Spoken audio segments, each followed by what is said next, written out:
जुहार मुई यशस्विनी आपण मानकु संबलपुरी किचन की स्वागत करुचे। आज मुई आपण मानकर संगे खड़ार रेसिपी शेयर करमी। देखुन मुई न फ्रेश लाल खड़ा आइचे। पहला आमे खड़ा के सफा करमा।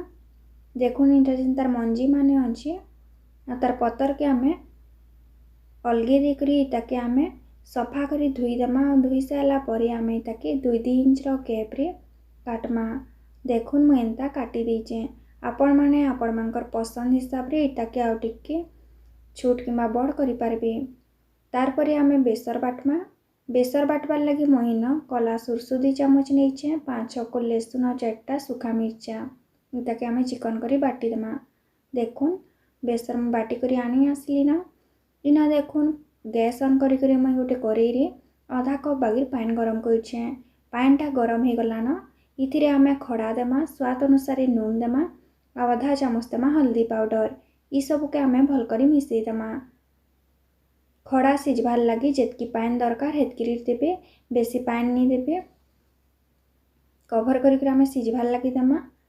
3-4 मिनिट हो गला ना। देखुन पानीटा इन सब सुखी जाइए। आमे इन चेक कर दूँ खड़ा भल करी सिझी कि नहीं। देखुन भल से सिझी जाइए। तो एछे ना आमे एथि गोटे बड़ चामच सुरसु तेल देमा। तार परे आमे बाटी थिला बेसर के देमा।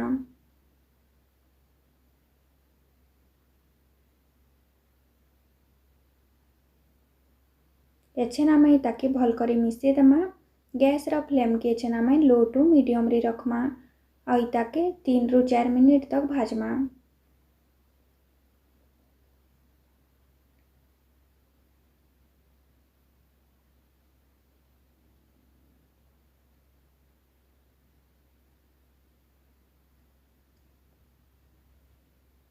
तीन 4 मिनिट हो गला ना। देखुन इटाके एतकिरी भाजमा। आ बेसी भाजी देले बेसरटा पिता लागसी।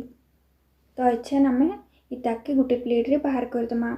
देखुन खड़ा बेसर भजा आमर खाइबार लगी रेडी हो गला। इटाके आपण माने पखाल संगे खाइबे बहुत भल लागसी। आशा करूचे आजिर रेसिपी आपण मानकु निश्चय भल लागिथिबा। जदि भल लागला बेले वीडियो के लाइक और शेयर करबार लगी बिल्कुल नहीं भूलबे।